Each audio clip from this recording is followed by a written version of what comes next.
Good morning, everybody. The Subcommittee on Livestock and Foreign Agriculture will now come to order. The hearing this morning of the subcommittee is the state of beef supply chain, shocks and recovery and rebuilding.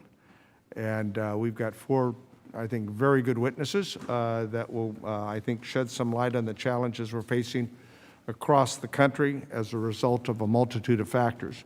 First, let me commend members of the subcommittee here today and give you a shout out for those who are here in person and those who are not to deal with the safety issue and set good examples by wearing our masks. It's something that none of us really care to do, but because of good public health safety, it's something that we should do. And for the safety of our staff and fellow members, I want to thank those of you. It's required in this hearing room per the guidance of the attending physician that was issued yesterday. And it's just a frustrating thing for all of us that this new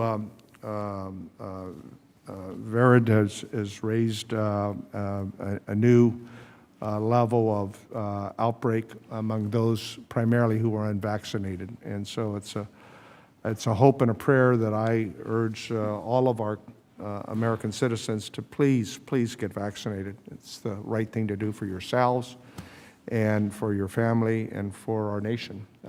It's just, you know, as kids, we get vaccinated because we want to, you know, that's not the subject of this hearing, but I remind people in my district all the time, and it's a good thing to remind all of us. So this is a hybrid hearing. Proceedings allowed, obviously, for folks to participate as they are from their offices. And thank you all for being engaged this morning. For members of the committee, as you probably heard, we're going to have votes at 11 o'clock. So Dusty and I, the ranking member, we're going to try to figure out how to finesse it. When the votes are called, I'm told there are 3 votes, and so that's about an hour. So I want to still try to get our work done, but I'd like to make sure at least that we have our witnesses all give their testimony before the votes are called, and then we'll figure out what works best, whether we try to keep the hearing going and people alternately go and vote and then come back, or whether we just adjourn. But I want to get through this so that everybody's got busy schedules. Some of us have multiple hearings that are going on right now. I've got a Foreign Relations Committee markup at 10 o'clock that I'm going to try to vote on. And so we're all busy, and I'm very sensitive to your efforts to try to meet all your demands today as I'm trying to meet mine. So with that housekeeping efforts, I think, done. Let me begin the hearing in earnest. Obviously, as a result of the last 15, 16 months, we've learned, I hope we've learned some lessons. One of them that I think I share with all the members of this subcommittee is that because of the pandemic, as a result of closing schools and closing restaurants, we last spring learned that this complex, complicated food supply chain that we have in our country was virtually turned upside down. And bottlenecks ended up taking place in ways that we could never have imagined. Therefore, I think is incumbent upon us in the subcommittee to really examine what took place in this last year, because I think we all believe that food is a national security issue. We don't tend to look at it that way, but I try to remind folks that less than 5% of America's population every day works so hard at all the levels of food production to put food on America's dinner table. And we do it so well, in some ways, I think, that people take it for granted. You know, a lot of people think their food comes from the grocery store or their favorite restaurant. And we know, of course, I mean, they may get it at, well, most of them get it at the grocery store, their favorite restaurant, but it doesn't come from there. And so therefore, I think we've learned that we're vulnerable. We're vulnerable in a number of different ways. And the purpose of today's hearing is really to look at that, to look at the impacts. Let me give you, as we like to say, all politics are local. But my own situation in California, in 2019, the cattle and calves industry in my state were valued over $3 billion, placing them in the top 4 valued commodities in California. So obviously, like all of you, I have an interest in making sure that our ranchers, producers, our cattlemen and women have resiliency as it relates to the ability to deal with supply chains, fair markets in which they are able to put that food on America's dinner table. Over the past several years, the livestock industry has been subject to three notable shocks, each which has illuminated various vulnerabilities in the supply chain and has created instability in the marketplace. And that's really going to be our discussion today. The fire at one of the country's largest beef processing plants in Holcomb, Kansas in 2019 was the first event. That 4-month closure of this large plant created significant reduction in processing capacity, which led to a drop-off in fed cattle prices. The market's just been very volatile in the last couple of years. The next event I mentioned already was the COVID-19 pandemic. As we're all aware, the pandemic had enormous impact in every segment of America's economy, and the beef supply chain was not spared. Anyone who tried to buy ground beef or a steak at a grocery store during the first few months of the pandemic experienced a bottleneck in the supply chain firsthand. At the farm gate, producers were dealing with oversupply and, as I noted a moment ago, incredible volatility in prices. That's not good. President Biden and his administration, I just think, deserve great credit for their hard work over the last 6 months to help America get back on our feet. But I also want to give credit to all of the members here last year who helped us pass multiple COVID relief packages. The most recent one, of course, is the American Rescue Plan, which has provided relief to our farmers, ranchers, as they continue to rebuild, and Secretary Vilsack and his team are, I know, working overtime to implement this relief. The third shock that I think we've got to look in depth, and we're not going to solve that problem this morning, but we have some witnesses who can certainly add some value as to what we might think about doing, is cyber attack. Cyber attack on JBS over Memorial Day weekend. Cyber attacks like this will only increase. Their potential effect on our food and agricultural system cannot be ignored, just as they cannot be ignored as their potential impacts on our electrical grid, on our financial systems, and every other aspect of American life, because in the 21st century, we're all connected. And that provides a lot of benefits and efficiencies, but it provides a lot of vulnerabilities. And our food supply chain, we've learned the hard way about the potential vulnerability to cyber attacks. So we cannot allow food security, which is national security, and the protecting of our food system from foreign interferences to be disrupted. And it's something that I want to work with all of you in terms of thoughts on how we protect our vulnerabilities from cyber attacks. So it's our job on the subcommittee to get to the bottom of many of the complex challenges confronting agriculture and help our farmers, ranchers, dairymen, and women overcome these challenges. Today we will hear from 4 very good witnesses. I hope you've had a chance to read their testimony, who will tell us where they think the vulnerabilities in our food supply chain lie and their innovative ideas for helping the beef supply chain adapt, and to become more resilient so that we can use what we've learned over these 3 factors that have impacted us over the last 2 years and create some positive change.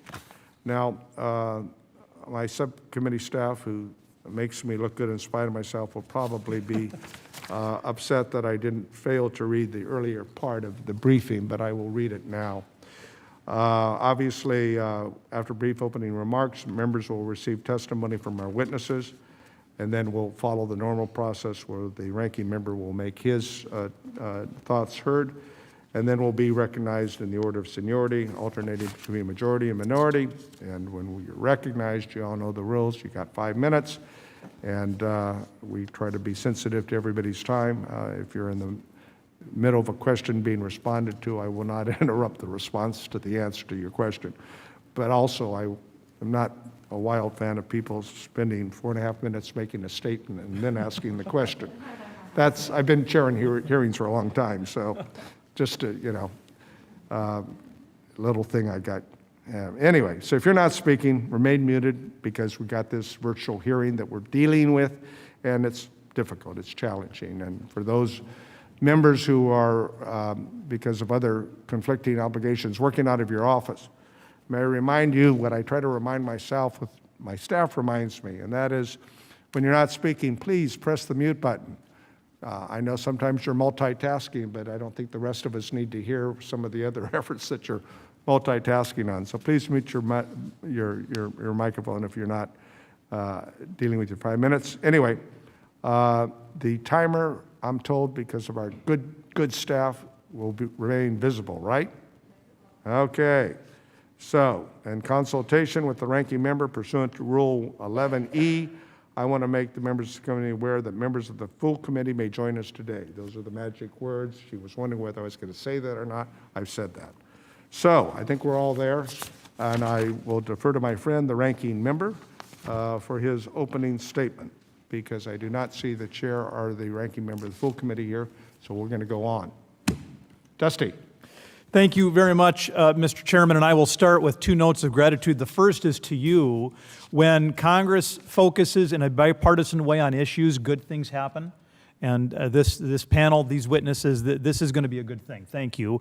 And then I also just want to note my gratitude to other members of this subcommittee. I mean, when I think about the number of conversations, earnest conversations, honest conversations I have had on these topics with Jim Costo or Randy Feenstra or Tracy Mann or Jim Baird or Don Bacon or Vicki Hartzler or anybody who's on Zoom, it's amazing.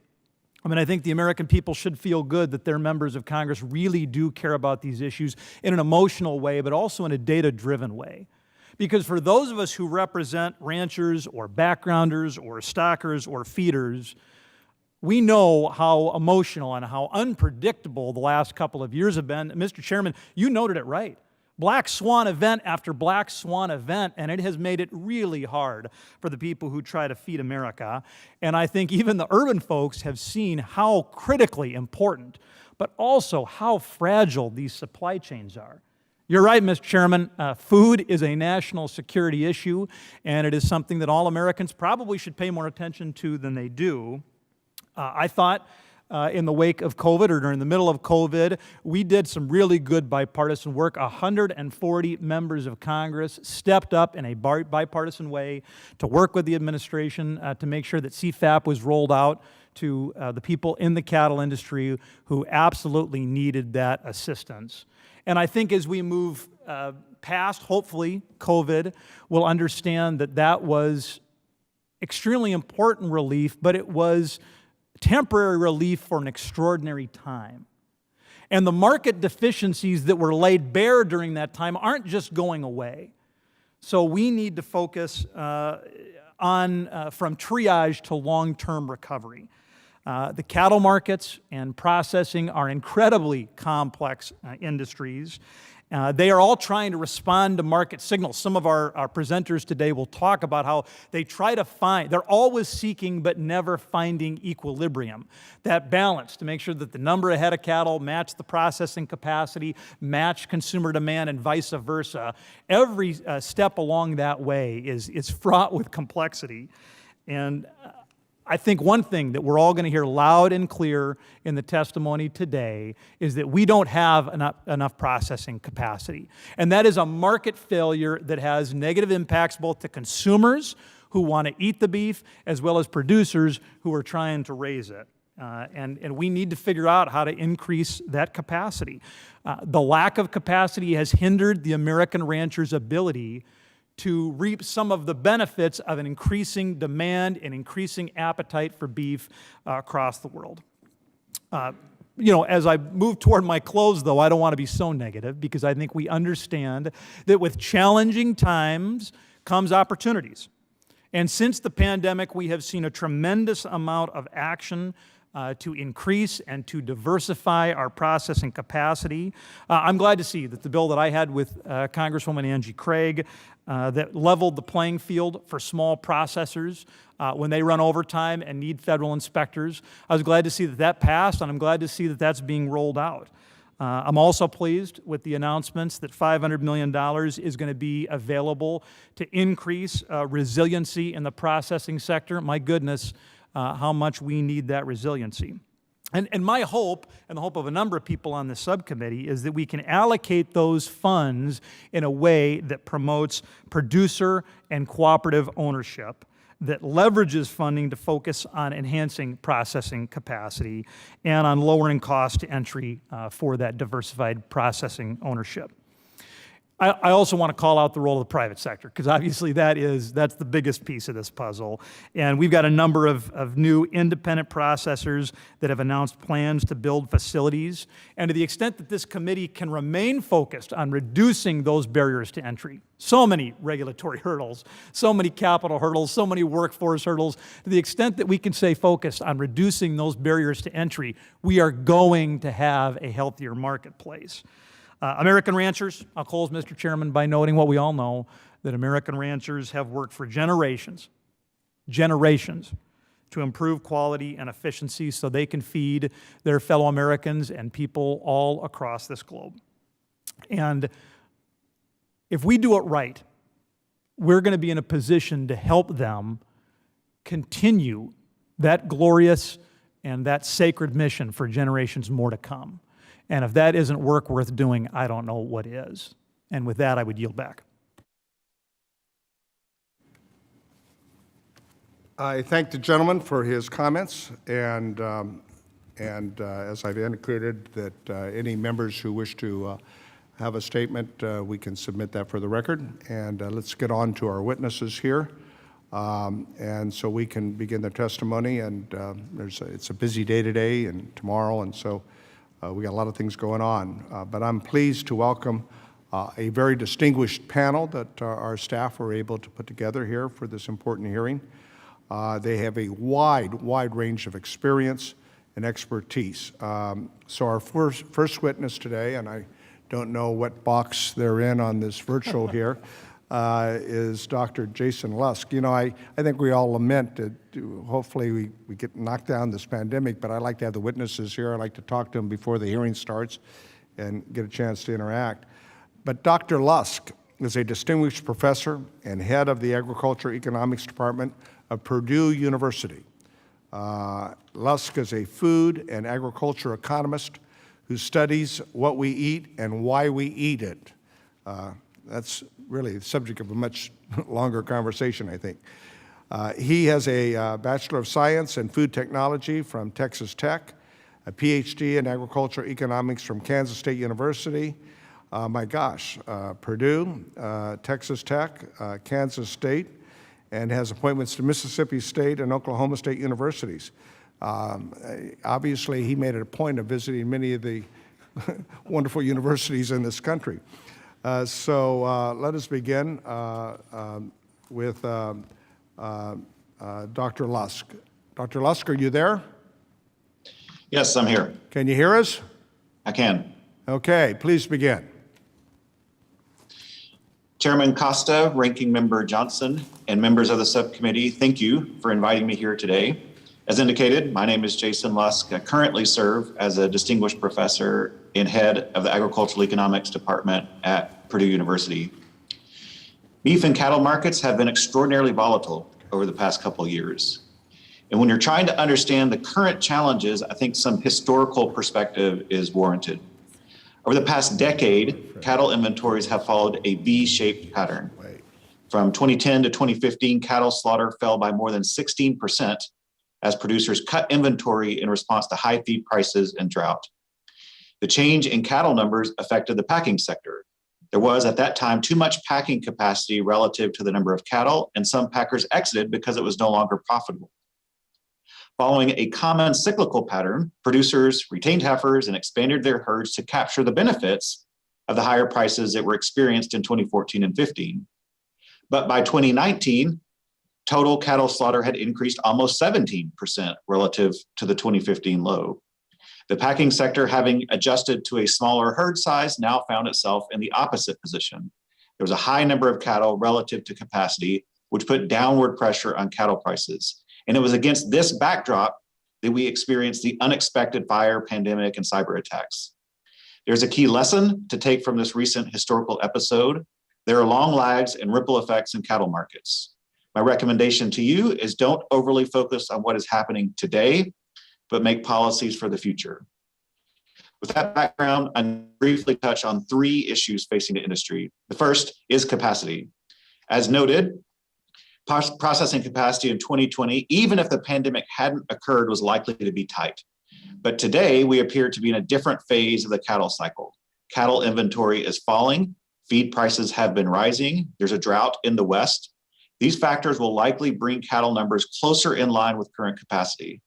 Moreover, there are a number of private initiatives to increase automation and add more capacity. More capacity, fewer cattle will help support future cattle prices. Making additional government investments in capacity for the purpose, at least, of improving cattle prices may be fixing yesterday's problem. Support for small and local processors may benefit local economic ecosystems and may increase custom harvest operation for producers. But these operations, because they lack economies of scale, must focus on quality or service to be competitive. The costs of adding packing capacity are not limited to concrete and iron. I encourage you to consider other barriers that limit new entrants. These factors include labor availability and costs of complying with regulations related to labor, food safety, zoning, transportation, and more. The second issue relates to proposals to require a share of cattle be sold on a negotiated or cash basis as opposed to a formula or grid in an effort to improve price transparency. An important distinction needs to be made between price levels and price volatility. And even if all cattle were traded on a negotiated basis, the price level would not necessarily improve. Are there less costly ways to improve price discovery than a mandate? Livestock mandatory reporting, LMR, is one tool that has improved price transparency. Continued research into this legislation might further benefit the industry. Market maker programs that incentivize voluntary participation in cash markets is another tool. Even if a mandate were pursued, it might be made more efficient if coupled with a cap and trade system where obligations to secure cattle in a cash market might be bought and sold in a secondary offset market, similar to what currently exists for fuel manufacturers mandated to blend biofuels. Including negotiated grids and a mandate would also lessen the cost of such a policy. Finally, I encourage you to focus on policies that improve the health of the entire industry.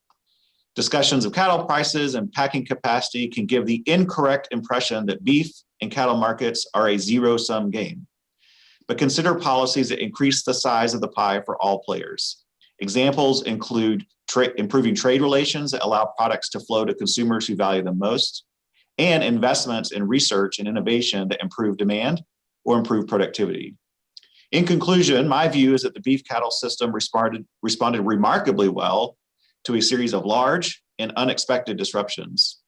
Cattle prices have been on the rise, consumer demand is strong, and these core facts should remain front of mind when considering policy changes because the cattle industry is constantly evolving and there's a need to remain competitive with other plant and animal-based proteins that have a place on the consumer's dinner plates.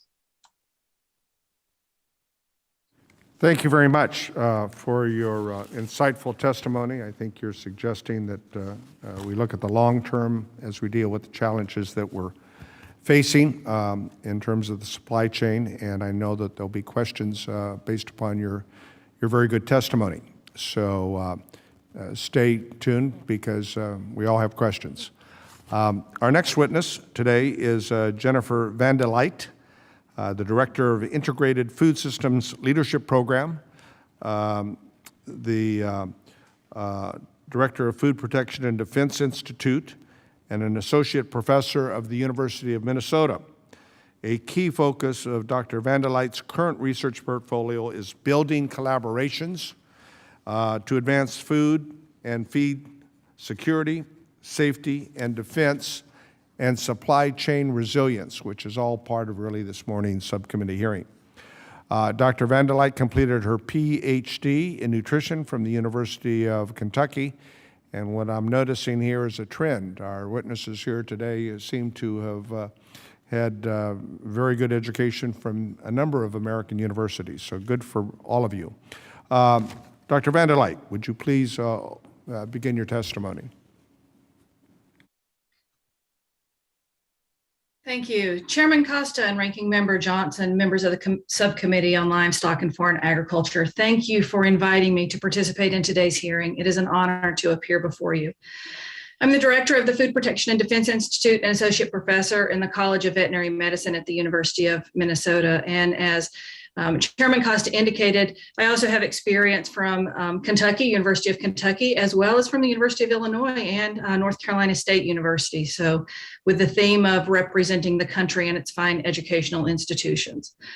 Since 2004, the Food Protection and Defense Institute and Emeritus Homeland Security Center of Excellence has partnered with stakeholders across government, industry, and academia to protect the food system from disruption.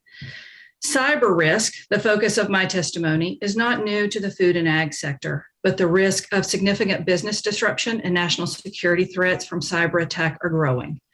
An evolving cyber risk in the food and ag sector is the growing dependence upon cyber-based information and operational technology systems. These operational technology systems manage the most critical aspects of food production, typically have the lowest level of integrated cybersecurity protections, and are often omitted from enterprise cybersecurity plans, protections, and training.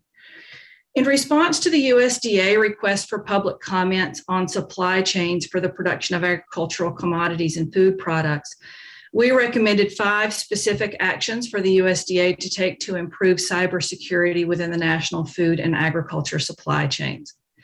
These actions are outlined in my written testimony and require that USDA serve as the lead agency in collaboration with FDA, DHS, and FBI, with consultation of food and ag, insurance, and cybersecurity industry partners. So why should these actions be taken? The food and ag sector is incredibly diverse, from small businesses and family farms to multinational corporations that produce an infinite variety of foods. All of these businesses are individually vulnerable to cyber attack. On a broader scale, though, the food system is one of the most interconnected systems within the critical infrastructures. From a cyber perspective, this amplifies the attack surface and the risk. It also amplifies the potential magnitude of system disruption and failure from a cyber attack, including its secondary and tertiary cascading impacts. For example, the recent JBS cyber attack disrupted meat processing operations in several countries and simultaneously caused disruptions to supply chains, logistics, and transportation to customers, and it increased consumer prices. Additionally, the food and ag sector is labor intensive. A history of labor shortages coupled with technology advancements have driven automation in the sector. With increased automation and computational and network complexity, cyber risk also increases. Regardless of why cyber risk exists, cyber attacks in the food and ag sector have the potential to cause catastrophic supply chain disruption and can endanger our national security. As a hypothetical example of a national security threat, consider for a moment the impact if both of the only 2 HDPE pellet plants, those are the plants that produce the gallon milk jug preforms, were victims of a simultaneous cyber attack. This is not unrealistic. We do know that during Hurricane Katrina, when just one of these HDPE facilities was compromised, the supply of fluid milk at the consumer level plummeted to shortage levels in many areas of the country, while dairy farmers dumped millions of gallons of milk. A situation such as this could be repeated and affect a broad area of the nation in the event of a targeted cyber attack. It should also be recognized that the food and ag sector partners must balance a multitude of supply chain, food safety, labor, financial, and other operational risks in addition to cyber risk. Not only does managing cyber risk increase operational costs, but there are very few experts with the knowledge and experience to effectively enhance cybersecurity in the food and ag operational environment. This type of expert is often recognized as irreplaceable and sometimes are referred to as unicorns within the food industry. We need to train and field many more of them. Securing the vast cyber infrastructure and electronic information system sustaining America's food and ag supply system is vital to the economic vitality of the system and to our nutritional and national security. If we do not act, we risk the nation's ability to provide a sufficiency of nutrition, the very essence of well-being for our friends, family, colleagues, constituents, and institutions. We appreciate the opportunity to engage and contribute to this national discussion. I look forward to further discussion. Well, thank you very much, Dr. Van Light, and we look forward to our opportunity to ask you about what sorts of private-public partnerships we can pursue to reinforce our vulnerabilities against cyber attacks, and that opportunity will come shortly. Our third witness today is Dr. Carrie Jacobs. Dr. Jacobs holds a MFA chair in agribusiness, is a graduate of the Institute of Cooperative Leadership Fellows, an associate professor of agriculture and applied economics at the University of Missouri, the Show Me State. Her research explores consolidation and catalysts and impacts among Midwest agricultural cooperatives and the benefits of increased supply chain participation by producers. Very appropriate for today's subcommittee hearing. She received her Bachelor of Arts in Economics, associate degree, Business Administration from Cole College, and a PhD in Economics from North Carolina State University. Again, enjoying the multitude of universities of this wonderful country of ours. Dr. Carrie Jacobs, please open on your witness this morning. Thank you. Chairman Costa, Ranking Member Johnson, and members of the subcommittee, thank you for the invitation to participate in this discussion regarding producer ownership in our beef supply chain. As an economist, I believe in the power and elegance of capitalism, the pursuit of profitability through private ownership, private control, and private returns fuels innovation and efficiency.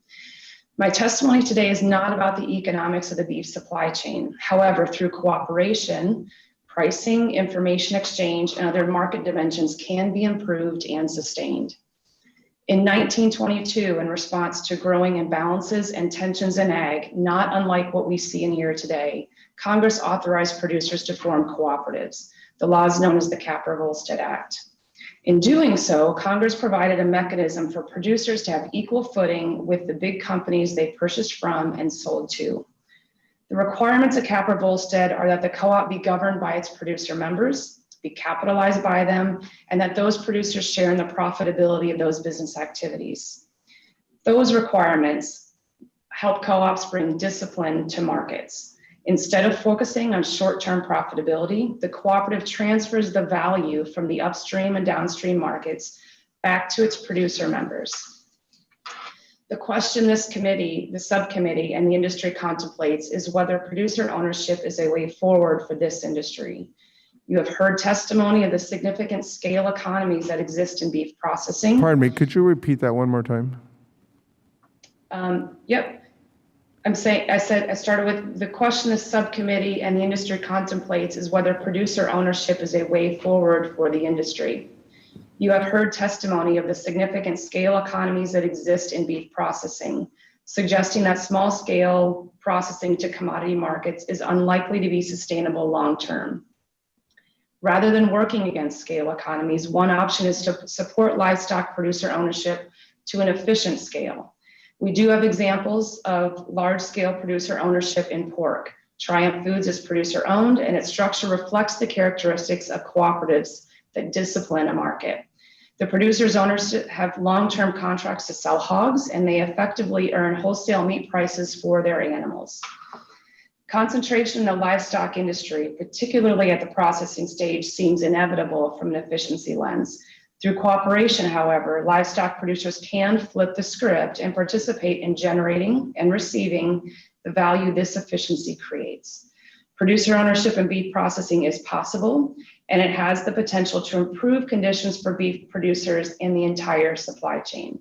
When at scale, producer ownership can smooth variability in producer incomes because it allows them to capture income from downstream markets that may be less volatile. More of the value-added income stays in the producers' rural communities and the cooperatives communities instead of flowing to investors. To accomplish this, livestock producers must coordinate and commit production via contracting. They likely need assistance in overcoming challenges such as selling byproducts from processing and addressing uniformity in feedstock supplies. I encourage Congress to consider the additional policies and actions that can improve the likelihood of an adoption and success of producer ownership in beef processing and the successes of livestock producers. Among these are investments in research to understand minimum efficient scale in beef processing and the producer commitment it will require, temporarily subsidizing evidence-based scalable capacity, creating a loan guarantee program that reduces risk to lenders to producer-owned beef finishing, and ensuring financing is available earlier in their investment period, preserving niche market products and investments through labeling laws. And finally, coordinating technical assistance for producers interested in forming cooperatives, helping them gain traction in the startup period, and helping them as they navigate market coordination with their downstream partners. I began my testimony by stating my belief in capitalism. Through my work with cooperatives and their producer members, I do appreciate the collective action model as a workhorse of capitalism in agriculture. Cooperation takes a holistic view of the agricultural supply chain. With temporary assistance and the appropriate policies, producers can work within the parameters of scale and benefit from it. Capitalism through cooperation by producers enables even the small producer to improve his or her economic situation. This form of capitalism can improve economic conditions in rural communities, and it pays attention to the whole of the supply chain. Mr. Chairman, thank you for this opportunity to join in the discussion. I look forward to your questions. Thank you very much, Dr. Jacobs, for your, I think, very informative testimony, and we'll look forward to the Q&A portion. Our last witness, certainly not the least, is Dr. Dustin Ahern. Dr. Ahern is an animal protein analysis at Robo AgriFinance. I think many of us know that Robo AgriFinance has a great presence in providing lending activity throughout American agriculture, well-respected financial institution. Dr. Ahern within animal protein concentrates his work on beef. Ahern has a unique combination of commercial beef production experience and analytical training. He joined Robo Research after completing his PhD at the Beef Cattle Institute at Kansas State University. And he also holds a bachelor's and master's degree in animal science from Kansas State.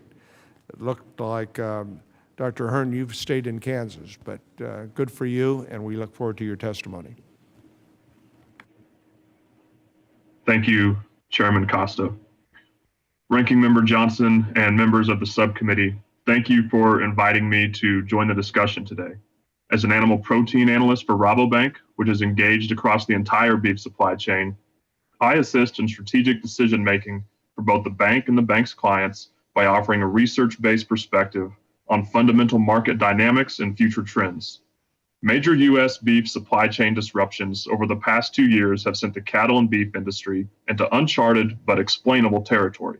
The imbalance of excess market-ready cattle supplies in the face of reduced operational packing capacity has put downward pressure on cattle prices. Meanwhile, consumer demand for beef and all animal proteins has reached record levels. These dynamics, combined with elevated processing costs, have increased the spread between beef price and cattle price, just as economic principles, past research, and historical relationships would suggest. Both the direction and magnitude of the price spread are well within the range of expectation. The pandemic has created enormous challenges for cattle producers. Seeing the price difference between cattle and beef has only added to the emotional strain. I understand the frustration. I've owned and bred cattle most of my life, and I have friends and family that make a living ranching and feeding cattle. However, with stakeholders that are invested throughout the entire supply chain from rancher to packer to retailer, I must look at the beef industry from an objective and analysis-based perspective. First, cattle are not beef. Cattle are one of several inputs into beef production. Other major inputs include labor, physical capital, and technology. These inputs are always seeking, but never finding the perfect balance. This creates cycles. Input imbalances are communicated through prices, whether that's cattle prices, wages, or investments. In recent years, extreme and unexpected events have severely restricted several of these inputs. Examples include facilities in the August 2019 plant fire and labor during the pandemic. A working market sends price signals to adjust. These same price signals created record high cattle prices and packer losses in 2014 and 2015. The biology of the beef industry makes it slow moving and capital intensive. Adjustments take years. While recent unforeseen events have exacerbated the situation, the foundation for today's circumstances was laid over several decades. Beef packing has historically been a low margin business. In the year 2000, the U.S. harvested nearly 30 million head of fed cattle. By 2015, fed cattle slaughter was under 23 million head. Throughout this period of cattle supply contraction, the most inefficient packing plants were driven out of business as competition for limited cattle supplies drove cattle prices to record highs. From 2000 to 2015, the U.S. beef industry experienced a net decline of roughly 14,000 head per day in fed cattle processing capacity. Even before the extremes of 2020, recent margins suggest opportunity to add operational packing capacity. However, that opportunity comes with significant risk. Based on recent new plant announcements and the current environment of high construction costs, a new plant currently costs roughly $200 million for every 1,000 head of daily capacity. Then, a new endeavor must meet regulatory requirements, build a labor force, and keep enough cash on hand to absorb losses. Most crucially, it's not just about building facilities, it's about building a business model. To compete against the efficiency of large incumbent packers, new entrants will likely have to build a differentiated premium brand strategy. Differentiated beef requires differentiated cattle.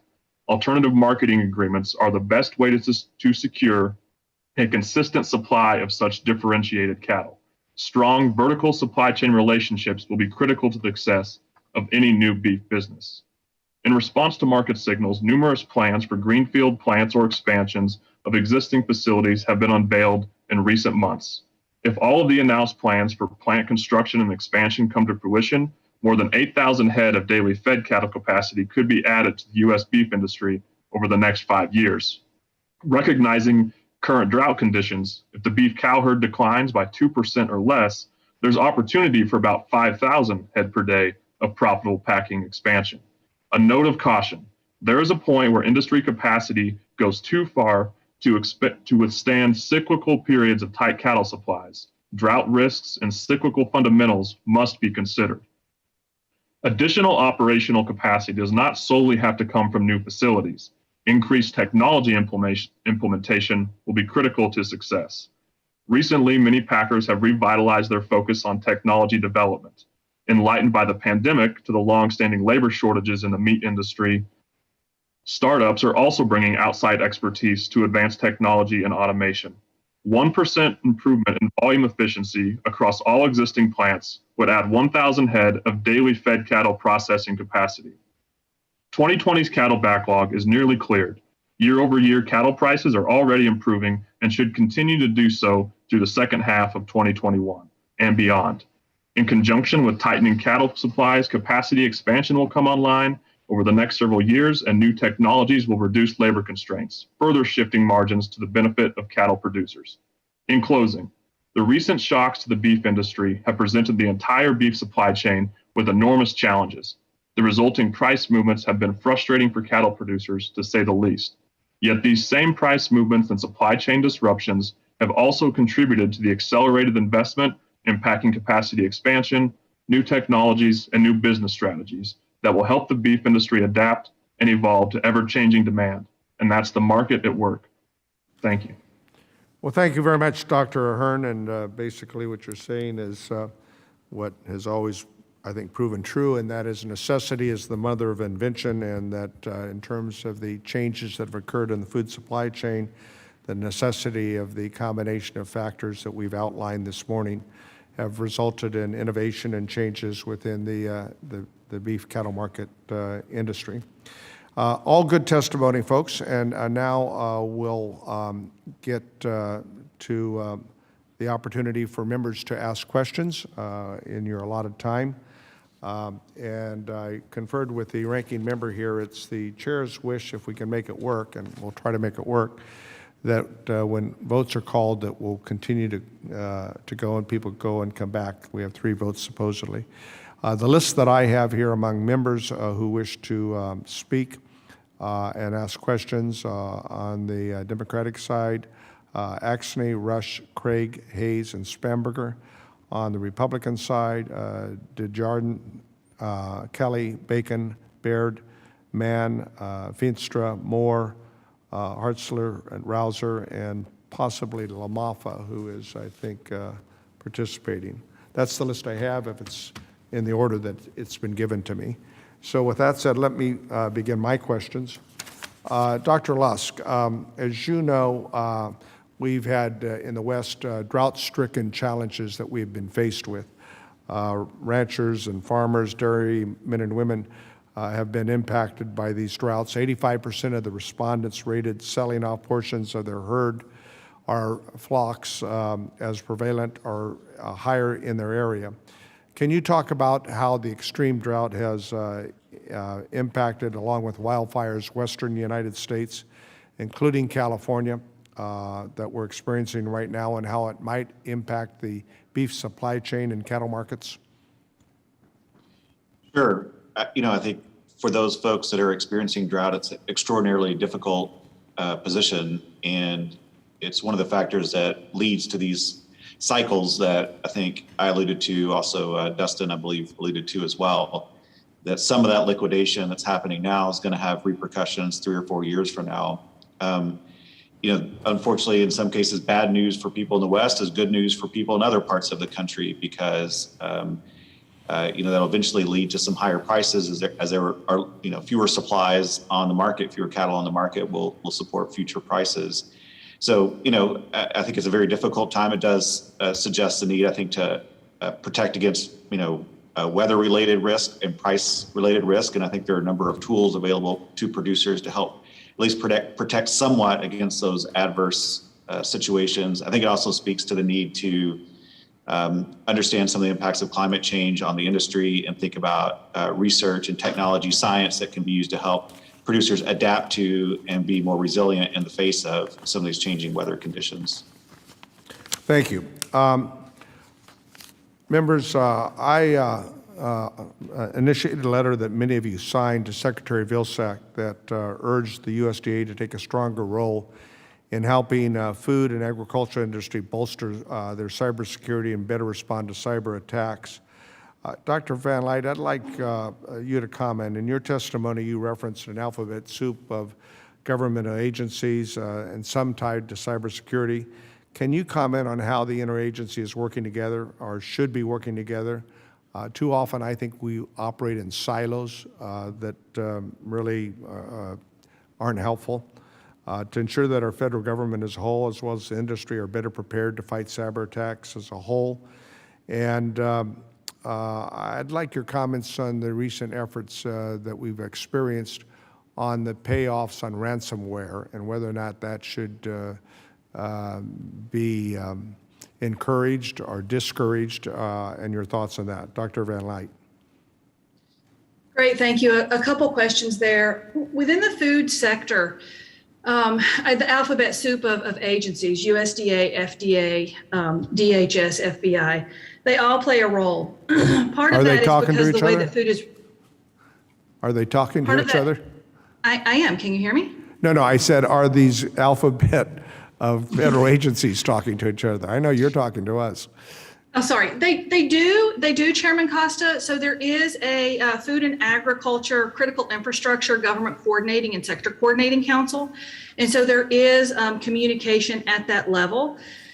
They do talk, but there are still some inefficiencies in that. One of the reasons that we recommended that USDA take the lead, particularly with cybersecurity, is because they have more influence across the broader set of agriculture, particularly pre-harvest. But it's really important that they continue this collaboration and this communication. DHS and FBI are two interesting ones that come in. DHS, from a national security perspective, as you alluded earlier, food supply is actually a national security issue. And so they bring a different influence and a different view to the table. And FBI, particularly in the cybercrime arena, is really important. But we also can't forget our private sector partners, because they're the ones that are going to be doing much of the work. And so this collaboration and this communication through, and I think we can begin it and continue to implement it through the GCC and SEC.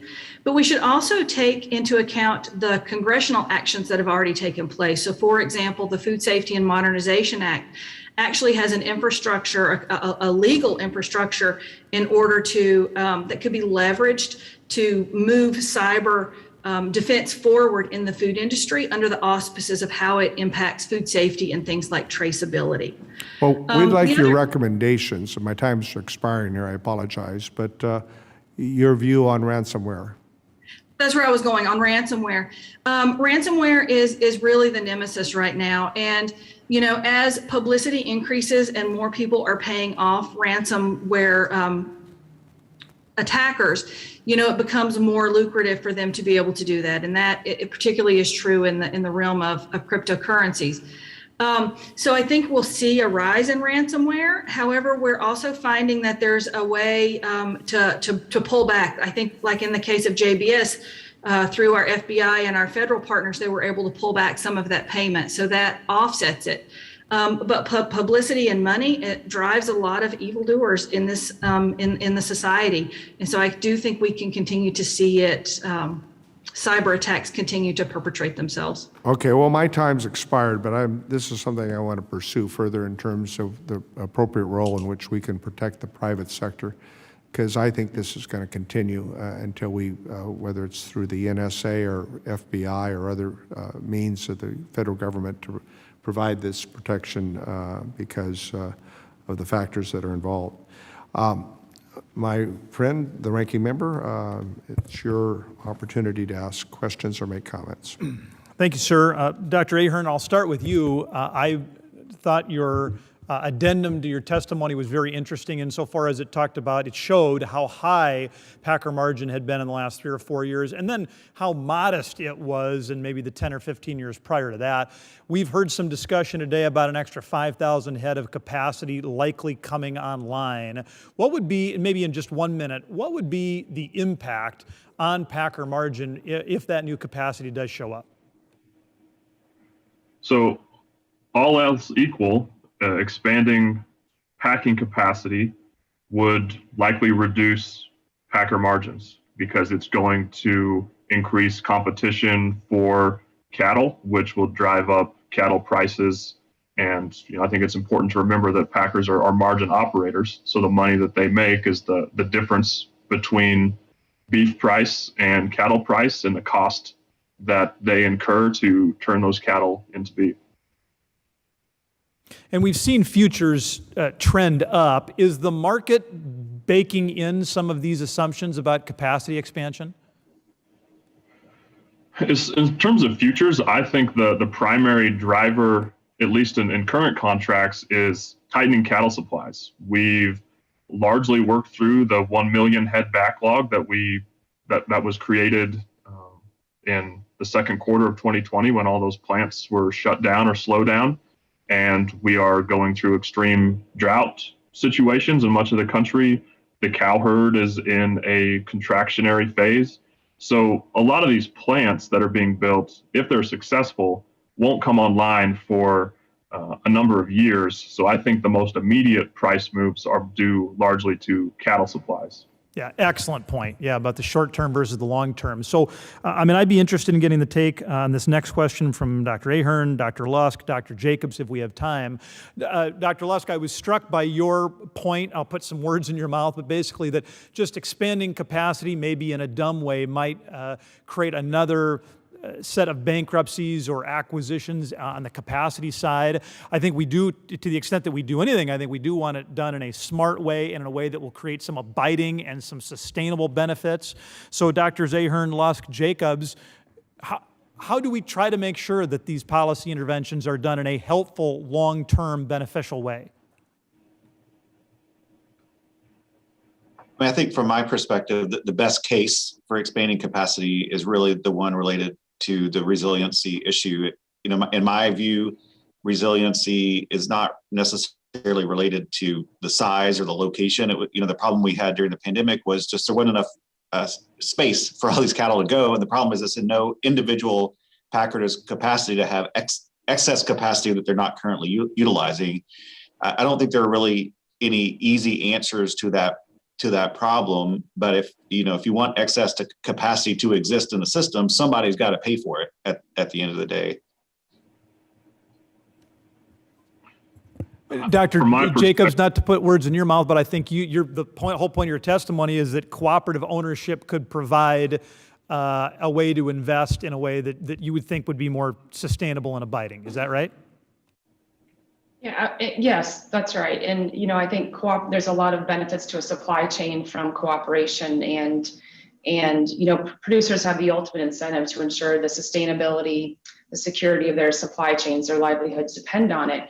I do want to say though, however, that the margins have to be there. A cooperative model is not affixed to a market, to a business model that's not profitable, the part of the supply chain that's not profitable. So that has to be there. And that's why I was suggesting that there needs to be investment to help understand what the minimum efficient scale is so that there can be margins at producer ownership and processing and help in scaling up to that. Thank you. Dr. Ahern, the last minute is yours. So one thing I think we really need to focus on is it's not just about facilities. We have to be able to meet consumer demands in a cost-effective manner. And simply trying to replicate commodity cattle processing facilities, beef processing facilities for some of these smaller initiatives really is probably not destined for success. So I think really investing in research and market research and business model development, understanding consumers, and how do we get the cattle that we need to meet that product differentiation. I think that's where a lot of the focus needs to be. Thank you. And Mr. Chairman, I yield back. I thank the gentleman, and the next member to be recognized is Congressmember Craig from Minnesota. Congressmember, are you on there? I see you. Yes.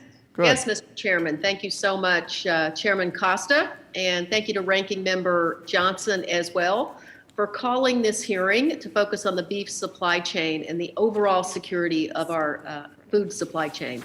Given the consolidation in the beef packing and meat processing industry and the events of this past year, including the COVID-19 pandemic and the increasingly common cyber attacks targeting U.S. industries, today's conversation is especially relevant. Thank you also to those who have testified today. I appreciate the input you shared with us, and I'm especially grateful for your work to tackle these incredible challenges we have before us. During the most recent meeting of my Bipartisan Farmer Advisory Council, the issue of processing capacity and supply chain stability came up over and over. Producers in my district have struggled to get their product to market due to the facility closures during the pandemic and other unexpected events like the JBS attack. Unfortunately, we don't know when the next cyber attack or black swan event is coming, and farmers and ranchers in my district need these supply chain issues addressed immediately. With that perspective in mind, I want to ask a question both to Dr. Ahern and a question to Dr. Vanderlight. First, Dr. Aharon, thank you for your testimony and your mention of how additional processing capacity can come from new facilities and also from expansion and increased investment in existing facilities. Can you talk a little more about the challenges that existing facilities face when seeking to expand their operations, and what steps could be helpful in addressing those challenges? Certainly, one of the biggest challenges facing existing operations is labor and meeting the labor needs. A facility doesn't do any good if we don't have the labor or the technology to put product through that facility. I think one area that really deserves a lot of attention is technology and automation, and trying to work smarter, not harder, in terms of getting beef product through these facilities and relieving some of these labor challenges. So a key point I want to make is that when I talk about processing capacity, I'm really focusing on operational capacity. So not the physical size of a facility, but what's our throughput. And you can increase throughput in a number of ways, and one of those ways is more efficient production through technology. Incredibly important. Thank you. I now want to turn to Dr. Vanderlight. Thank you for your leadership on food system security at the University of Minnesota. Your testimony on the current state of cyber resilience in the food supply chain makes incredibly clear that we have a long way to go in ensuring immunity from sophisticated attacks on operating technology systems. Your recommendations are incredibly helpful. I'm wondering if you can expand a little bit on what companies are doing in light of the JBS cyber attack to improve their cybersecurity systems. What can Congress do to ensure those efforts are thorough and successful? Thank you, Congressman Craig. So the private sector obviously takes these risks very, very seriously. Anytime that they are down with a cyber attack, they're losing money. So there's an economic incentive to prepare. What is difficult is that many of our private sector partners don't really embrace or fully understand the difference between informational technology, so email, data records, payroll, things like that, versus their operational technology. So one of the things that can be done is working with this collaborative partnership of government agencies to really take some of the cybersecurity best practices that are prevalent in other critical infrastructures and adapting them so that they're fluent across both the informational and the operational technologies within that are specific in the food and ag infrastructure. And then the other thing is Congress could encourage our regulatory agencies to take full advantage of the Food Safety Modernization Act to use the strength of that law to create an equal playing field and a requirement that cybersecurity be an essential component in their food safety plans, because these cyber attacks, they don't just have the opportunity to cause a company to cease business. They also have the capability of putting unsafe food in the market. So the regulatory and the legal structure already exists. It's just encouragement to take advantage of that. Thank you so much, Dr. Vanderlight. And I think with that, my time has expired and I will yield back.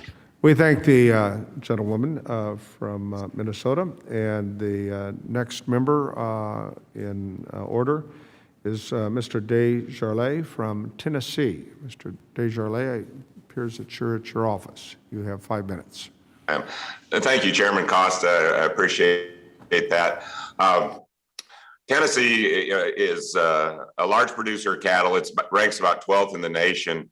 And cattle and calf receipts rank number 2 in the state for total farm cash receipts. So this is an important issue to us, as it is in many states. We're blessed to have the largest farm bureau in the nation in my district in Columbia, Tennessee. And so we're so glad you're all here today to help us sort through these tough issues. Dr. Aharon, Tennessee farmers want to know that they are receiving a fair price for their cattle. How can Congress help increase transparency into this cattle market while also ensuring that today's solutions do not inhibit tomorrow's progress? So from a transparency perspective, I think we need to recognize that mandatory price reporting really does a lot already. I think there are certainly some places where we can investigate expanding some of that price reporting as we reauthorize LMR moving forward. I think a couple areas could be reporting some base prices on formula transactions. I also think it's worth noting that in a lot of ways, the formula pricing bucket is kind of a catch-all, and it's become a very large portion of transactions at the fed cattle level. So there may be some opportunity to disaggregate that a little bit without getting into too many confidentiality challenges. Okay, well, following up with that, what are the positives for farmers? Another area that I think is worth exploring is price reporting. Okay, I'm sorry. What are the positives for farmers and feedlots to enter in various contracts like Formula Grid Future with the packers rather than just selling cattle through negotiated trade? So alternative marketing agreements, which are agreements that occur outside of the spot cash market, they really help to minimize supply chain risks, reduce marketing costs, increase capacity utilization, both at the feedlot level and the packer level. So really what this does is it reduces operational costs and operational risks, which in turn filters down to being able to pay higher prices for cattle as it goes back to the cow-calf sector. Okay, thank you, Doctor. And my last question is for Dr. Lusk. Labor recruitment and retention is a chief concern shared by meat producers of all sizes. How do labor shortages at meat plants impact cattle producers? And in your view, can Congress do anything to aid in workforce recruitment and retention efforts? I agree with what Dr. Ahern said earlier, that what you really want to focus on is effective capacity, that even if you have the buildings, you need the labor there. And so in a way, labor acts as a constraint on capacity. Visa issues, there's a lot of foreign labor that's employed in these plants. So, I think thinking about immigration and visa policies that increase that availability. And then, of course, thinking about opportunities for domestic workers too, whether it's workforce training or what have you, I think are important. And then the other, I think, piece of this is investments in research related automation to make these plants less reliant on labor. So I think, a combination of those are three things that you could think about: immigration issues, training issues for domestic workers, and then investments in research and automation. Okay, so that was my last question, but in the here and now, have you noticed difference from states to states on labor shortages, where states like Tennessee that dropped the unemployment bonus, the $300 per week unemployment bonus, have you seen an increase in uptick in production in those states that have done that? Sure. I mean, this is a matter of debate, I think, among some economists, what impact the extra, unemployment benefits and payments that have been associated with the COVID recovery acts have done to our labor force. My view is it probably has some effect. It has had some effect on people's willingness to engage in the labor force. What we do see is in food processing, we've seen some pretty significant increases in wages as well. So it's an attempt by packers to try to pull labor in, but that's fighting against people's other incentives to do different things. So I think it's a difficult balance there. I'm not personally aware of big regional or geographic differences in there, although I'm sure they probably exist. All right. Thank you, Dr. Lusk, and Chairman Costa, I yield back. Thank the gentleman for yielding back, and the chair will now recognize the gentlewoman from Iowa, a very significant beef state in this country, Congresswoman Axne. Congresswoman Axne, are you there? I'm here, Chairman.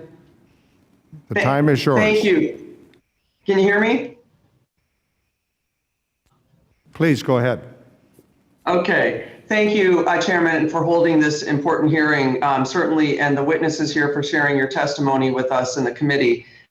We all know that over the last year and a half, the COVID-19 pandemic exacerbated our supply chain issues with the beef industry, and our producers face bottlenecks in processing, price fluctuations, and increased uncertainty. These issues aren't new, and as a result, producers in Iowa are definitely feeling the harmful effects. I've heard time and time again from my constituents something needs to change. So just this month, I was with Secretary Vilsack touring a couple of operations in Southwest Iowa for the Secretary's announcement to expand processing capacity. And we heard directly from producers who told us they recently literally had to sell their cattle at a loss only for the packer to turn around and make a higher profit on it. I know these stories aren't unique. We've all heard them, and I'm sure many of my colleagues on both sides of the aisle would attest that we need to change that. Obviously, this isn't right. It's not sustainable and something that we need to change. And I'm so glad that Secretary Vilsack is putting funds from the American Rescue Plan towards this issue to help us expand more processing capacity and increase competition in the industry. We need more regional processing, more price discovery, and more competition so our family farmers in Iowa can be profitable and stay in operation.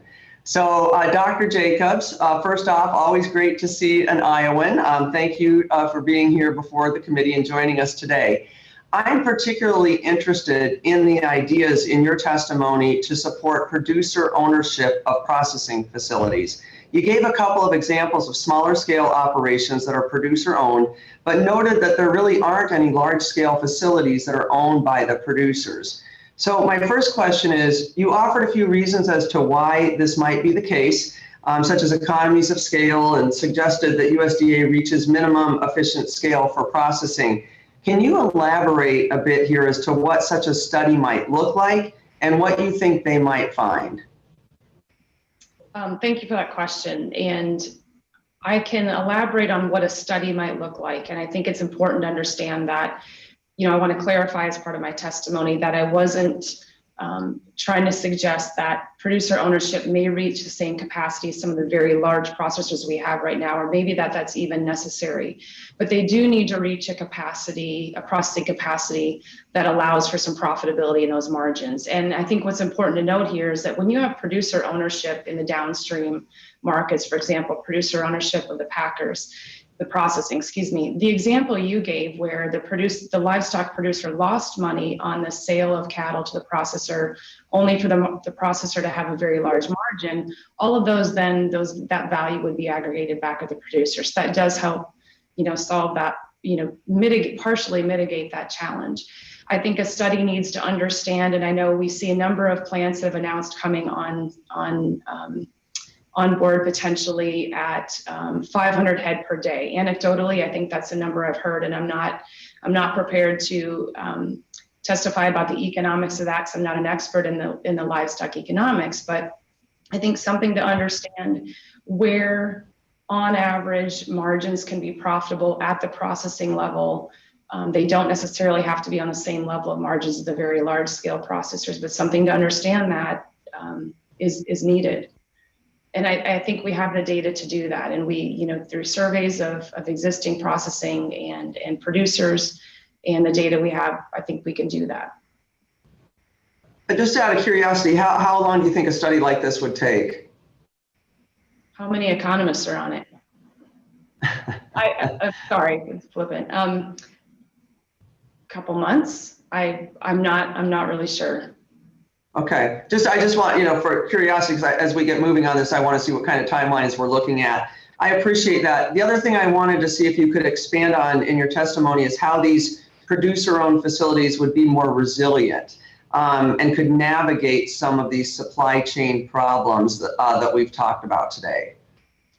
I think the resiliency really comes through the coordination that happens between the producers and the part of the supply chain they own. So when you have communication between the producers and the company that they own, you get more information exchange, you get more pricing exchange. It allows producers to be closer to the consumer and closer to the wholesale and the retail markets in that case. And so while we don't have examples, we can't say for sure, for example, that the experience of a producer owned or a cooperative in processing would have been any different in the face of COVID or some of the other shocks that we've had.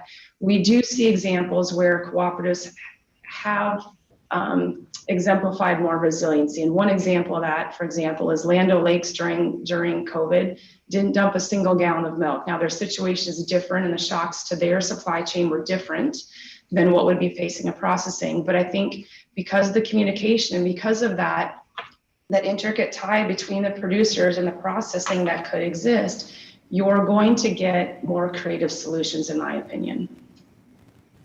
Well, I appreciate that. And as somebody who spent time talking with the head of CEO of Land O'Lakes and know a little bit about how they operate, I couldn't agree with you more. I think their internal operations help them, create the resiliency that they needed. So thank you so much. I appreciate that, and I yield back. Yes, we thank the gentlewoman. Her time has expired, and the chair will now recognize the gentleman from Mississippi, Mr. Kelly.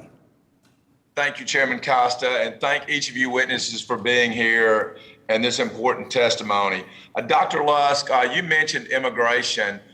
Specifically, what policies or work policies can we implement in that arena to make it better? Yeah, I can't claim to be an expert on those issues, but from my understanding, numbers of H-2A visas, these sorts of things, the types of workers that would be most likely to work in these processing plants would be a place that I would start looking. But there are probably people more qualified than me to answer that specific question. Okay, but to make it easier for renewals and to make sure that we can get those folks in here when we need them and to make it easier for them to get here and work, that definitely helps, whether that's electronically or just easing up on the process for green cards. Indeed. Okay. And second, for you, what effects did you see in the market as a result of the JBS attacks, and have they been resolved? And if so, how quickly did that occur? The impacts of the JBS attack were they were a bit confounded with a holiday event, holiday weekend. Many packers will actually, process fewer cattle on holidays to begin with. And this happened to occur at the same time that probably they would have been reduced, processing fewer cattle in the first place. So it appears that the market impacts of that were fairly short-lived. Professor Delight can talk about this more than me. My understanding is that JBS had some backup systems, so they were able to get back up and running. And so there are things that I think individual producers can do to make sure that when these things happen, that their effects are indeed short-lived, and that seems to be what happened in this particular case, fortunately. Okay, and Dr. Ahearn, I have a question to you. As you know, U.S. cattle herd cycles through periods of expansion and contraction over the course of several years. During peaks and herd expansion, cattle prices tend to be lower because of the higher availability of supply. Conversely, during the troughs of contraction, cattle prices increase as more packers compete for tighter cattle supplies. And I'm proud that we have our great big meat packers, but I also believe in the diversity and having more smaller sources. So with that in mind, what tools do small beef packers and processors need to remain solvent and successful during the contractions when they're competing with larger farms for finished cattle? I think number one, they need to be able to identify consumer demand opportunities that they can differentiate their product from just commodity product. I also think they need to be able to coordinate their supply chains, both with cattle producers and with in-product beef consumers. So being able to make sure they can supply the cattle that they need for their operations is critical.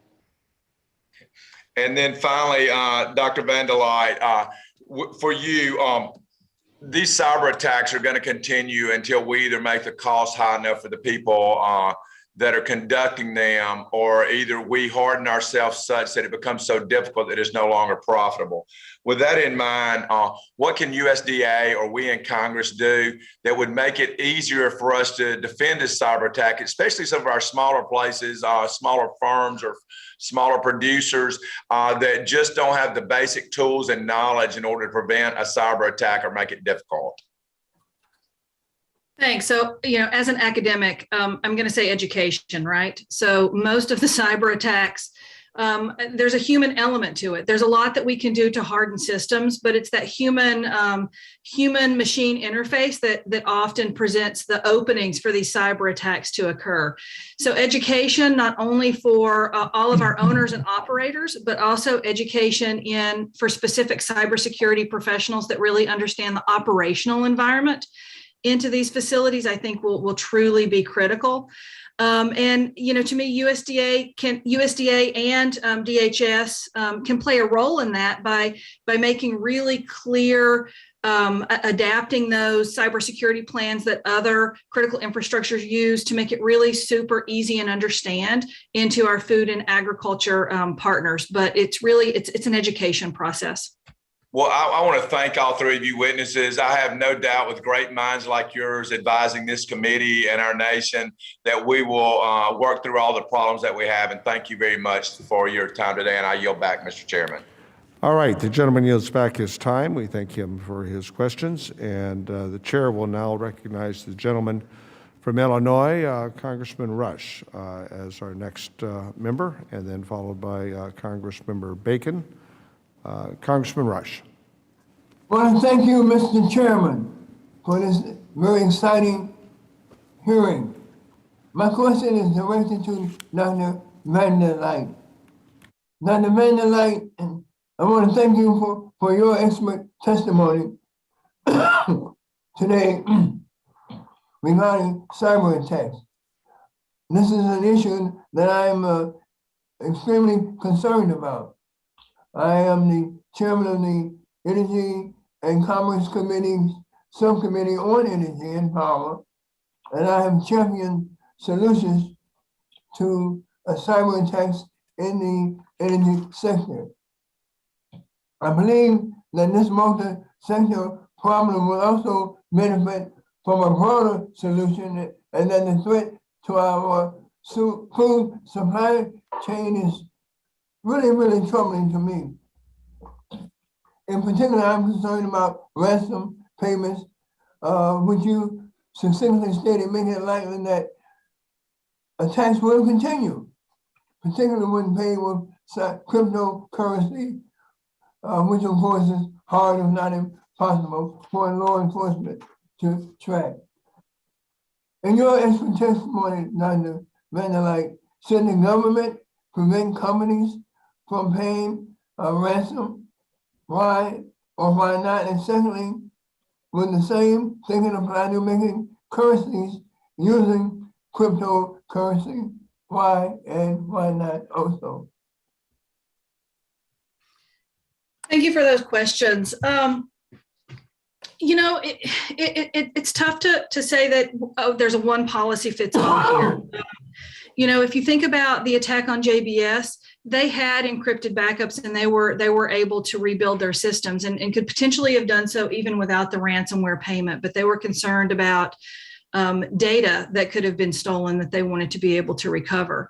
But in the most recent Kaseya attack, there are still many in the industry, not just food and ag sector, but also affecting some academic institutions where their data is now completely locked because they don't have an encryption key to recover that. And so you're going to lose multiple years of research effort and initiative. So I think if we go down the path of a policy to say we can't pay ransomware, that's going to be a difficult one to navigate. And then cryptocurrency is also interesting. My personal view is I think cryptocurrency is here to stay. But having our federal authorities, our digital authorities that are working actively, NSA, FBI, those guys, a better understanding of how and monitoring that space and monitoring that electronic space, I think is going to be really critical. And they proved their essentiality by being able to pull back some of the JBS cryptocurrency money. So I think it's going to be a really tough area to navigate, and we should certainly do it in a collaborative public-private fashion. Thank you. Switching gears, Dr. Lusk, how can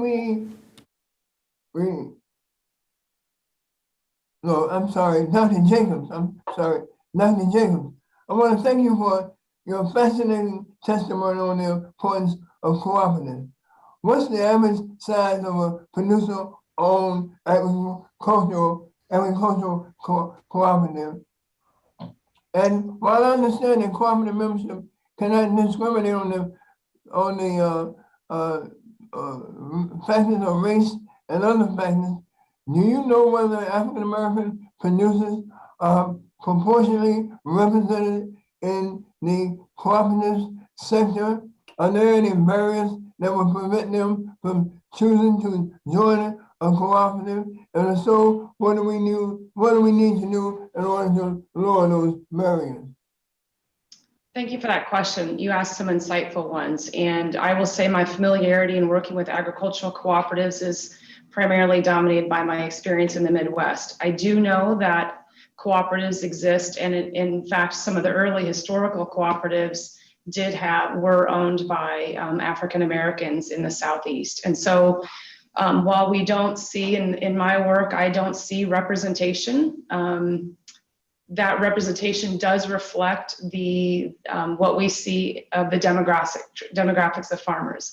It is important to note that cooperatives are voluntary organizations, so voluntary and open membership. And you're right, they should not discriminate on the basis of race or age or religious preferences or along those lines. So there are opportunities, and what I would encourage states to do is look at their cooperative statutes and make sure that they are appropriately structured such that there are no barriers to participation by any race. Well, thank you, Mr. Chairman. I think that concludes my time. I want to yield back.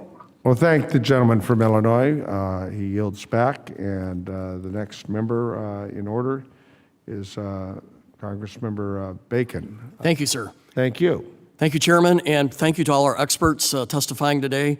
This is a very important subject for Nebraska. We're the #1 beef export state in the country, and it's vitally important to our economy. My first question is to Dr. Herron and Dr. Lusk. You know, the USDA recently announced the availability of $500 million in assistance to help increase and diversify U.S. processing capacity. Do you anticipate they will need to be highly specialized to succeed? And if so, how important might alternative marketing arrangements and specialized formula purchase agreements be to this success? Thank you. I'll Dr. Herron first. share my thoughts. Go ahead. So, yes, I do believe these new ventures, if they're going to succeed, will need to be specialized. And in terms of AMAs, alternative marketing agreements, I think they are the best way to ensure that these new plants can get the specialized type of cattle in a consistent manner in order to meet the demands of the brand that they are trying to build. Thank you. Any other input? One point I would make, and we talked a lot about producer ownership and cooperatives, and I just want to provide an example that has proven very successful in the beef industry, and currently it's not in the form of a cooperative. And I'll use names, it's all public information, but U.S. Premium Beef is a company that is producer owned, and it's a minority but significant shareholder in National Beef, the 4th largest packer in the U.S. And previously to that, they were majority shareholders in that packing company. So just an example of how producer ownership has been successful in some cases. I think that's a great example of an alternative marketing arrangement. Are there other examples like that? Thank you. On that scale, certainly not that I'm aware of, but producer ownership in some plants has been definitely attempted in the past, and a lot of the roadblocks that those types of ventures run into is not clearly identifying how they're going to sell every pound of beef that they have, not just the consumable product, but rendering, but hides, offal. So there's really a lot that needs to be done on the back end of the plant as much as with cattle coming in to ensure that any business is going to be successful. Well, my next question is for anybody on the entire panel. When I was first elected in 2017 in the 115th Congress, I made the Foot and Mouth Disease Vaccine Bank a top priority to get funded. I think this year we're in the final year of getting it IOC and operational. Could you just talk about maybe the importance of protecting our cattle market, our processors, and this whole industry from foot and mouth disease and the importance of having this vaccine bank. Thank you. I just open it up to anyone who'd like to speak up.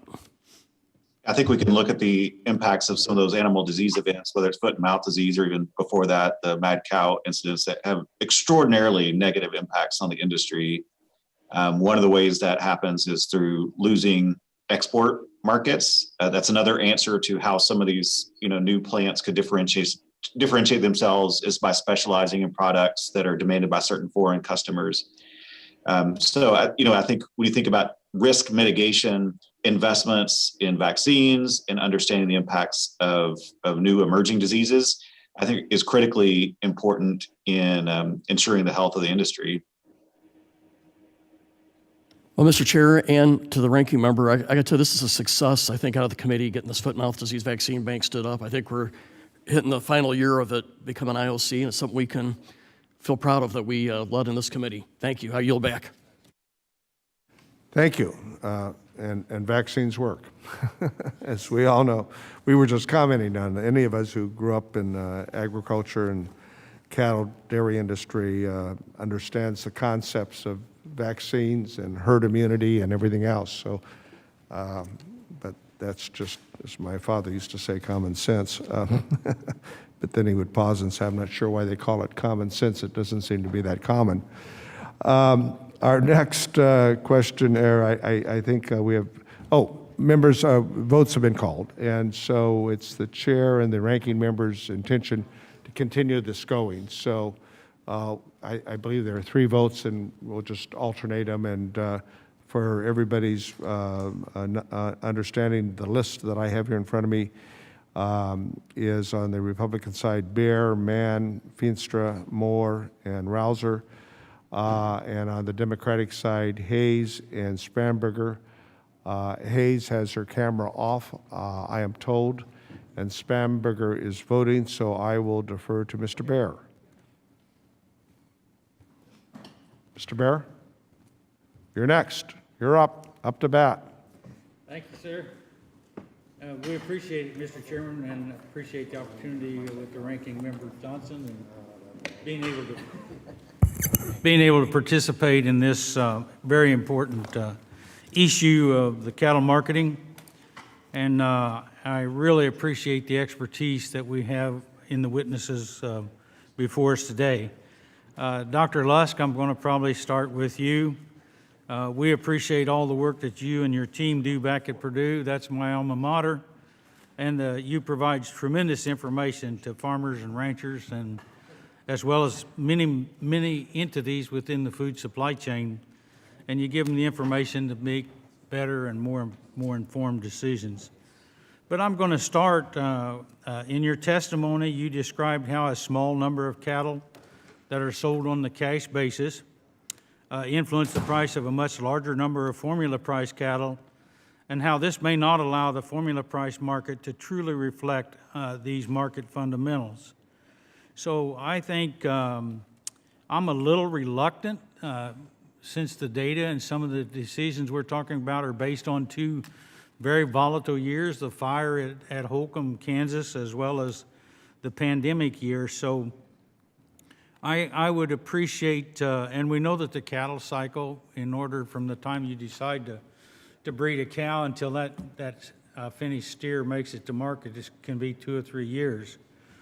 So how do you think we can do price discovery, improve the prices for the producers, and yet not lose some of the economies of scale that we have in the current slaughter capacity? So that's my question. Would appreciate your thoughts. Yeah, so first, thanks for your excellent representation in Indiana, Representative Baird, and we're proud to have you as an alumni at Purdue University. I think there are a variety of ways to think about improving price discovery. I think there is some debate about how many transactions one actually needs for good price discovery. And it's not necessarily clear we're at a point where there are too few, but there are certainly some people who would argue that we need more. A couple of ideas have been floated to improve more, increase the amount of information that's in the market. There's some proposals for a market maker program, essentially a mix of assessments and sort of subsidies, incentives for people to trade in the cash market. There have emerged some electronic trading markets. For example, the Fed Cattle Exchange is one that has the ability to bring more transactions in a very transparent way to the market. There's been some proposals floated for a mandate. I think I've, made my view clear that I think that's probably fairly costly, but there could be ways to make such mandates less costly through things like a cap and trade type of program. So I also noticed that you encouraged, maybe one of the things we could do would be to improve consumer demand as well as producer productivity and look for those efficiencies. You care to elaborate on that anymore? Sure. One of the great things about working at a land-grant university is I get to see all the fantastic work my colleagues are doing at the university. So when I look at my colleagues in the animal science department or the vet med department, they're working all kinds of interesting things like studying, putting wearables on dairy cattle to monitor their movements and using artificial intelligence to get early warning detection of disease. Some of my colleagues are working on biosensors to detect bovine respiratory disease early in an affordable way to do that. Studying heat stress, how you can reduce that heat stress in animals and animal health issues so that we can reduce reliance on antibiotic issues. And we've got a big research program here at Purdue focused on improving animal welfare issues. So I think there's a lot of really interesting things going on, and some of that is aimed at improving sustainability of the beef supply chain, but hopefully providing a higher quality product to consumers as well. Thank you. Appreciate that very much. Does anyone else care to comment on that, the production efficiency and so on, and maintaining the capacity? Congressman, I'll add a couple thoughts, and this is more along the lines of price discovery. I think we've seen in other species that we don't always have to discover price solely at the livestock level. There are examples, particularly in swine, where they use meat prices to help determine the price of hogs that are on formula. So I think any mandate that would dictate that we have to price a certain number of cattle off of a cattle cash transaction certainly hinders the ability to adapt to maybe some new opportunities to price cattle off of beef itself sometime down the road. Thank you very much. I really appreciate it. This is Dr. Vandelite. I just want to play on Dr. Lusk's comment. All those technologies that he mentioned in his response to the question about improving efficiency, the biosensors and such, those are all operational technology issues that now takes that cyber concern that I have at the packer level all the way down now to the producer level. Thank you very much, witnesses, and I see my time's up. So with that, I yield back, Madam Chair. Thank you very much. And to our witnesses, I am filling in for Chairman Costa while he goes to vote. I will now recognize myself for 5 minutes. I'm excited to be here today to talk about an issue that matters deeply, not just to the many cattle producers across my district, Virginia's 7th District, but to all of us across the country that have come to rely on affordable, high quality, and readily accessible U.S. beef. Across my district, I have heard about how disruptions to our supply chain brought on by the COVID-19 pandemic have threatened the livelihood of livestock producers over the last year. And unfortunately, volatility and uncertainty in the beef and cattle markets are not new. Continued consolidation within the meatpacking and processing industry have resulted in long-term reductions in processing capacity and increased risk from unexpected and unplanned disruptions. This is why I was proud to work with my colleague, Representative Dusty Johnson, to introduce the Butcher Block Act, which would establish a loan program at USDA for new and expanding meat processors, as well as a grant program to help increase hiring and processing capacity at these plants. I've been excited to see USDA take steps with funding provided through the American Rescue Plan to help increase competition for meat and poultry processing, and I believe the Butcher Block Act would help expand these efforts and ensure their longevity. So, Dr. Lusk, I'd like to begin with a question for you. Can you explain or speak to how having increased diversity in the supply chain, such as more small or medium-sized plants, could help reduce the likelihood that a black swan event will have such a large impact on cattle and beef prices? Well, the hope is that if some, future pandemic comes along and it affects the workforce of a plant, that if one goes down, that there is enough heterogeneity, diversity in the system, that the aggregate supply side effects are fairly minimal. I think the challenge, the trade-off that exists there is this issue of economies of scale that's been mentioned, that to really produce beef at an affordable price, you really need to be large, achieve some high level of volume. It's one of the reasons we see the kinds of large-scale packing that we have in this sector. And as a result, if you look at the number of cattle, say, processed by fairly small plants, it's a fairly small share of the overall story. But I think there is value in having some of that heterogeneity and diversity in the system. I think the question is really at what cost will it have to the system? Can they stay in business and compete? I think one issue that I see is related to the cyber attack issue. In some ways, I think the larger plants are more vulnerable to cyber attack because they're a bigger, more lucrative target to seek out. So in some sense, having some smaller, more diversified plants could help in the sense they may be less visible to people seeking to disrupt our food supply chain through that mechanism. Thank you very much, and thank you for that comment related to potential vulnerabilities to cyber attack. In your opinion, are the recent investments by USDA in small and medium-sized processors enough to mitigate the current issues that we're seeing in cattle and beef markets? And do you believe that Congress should take any additional steps? Or do you have any suggestions that you would want us to be highlighting related to supply chain resiliency? I think we're already in a process where we're realigning processing capacity with cattle numbers. So my fear, to be honest, is that we may wake up 3 years from now and have a bunch of processors that can't affordably operate. Adding more capacity now will in the short run, I think, help support cattle prices.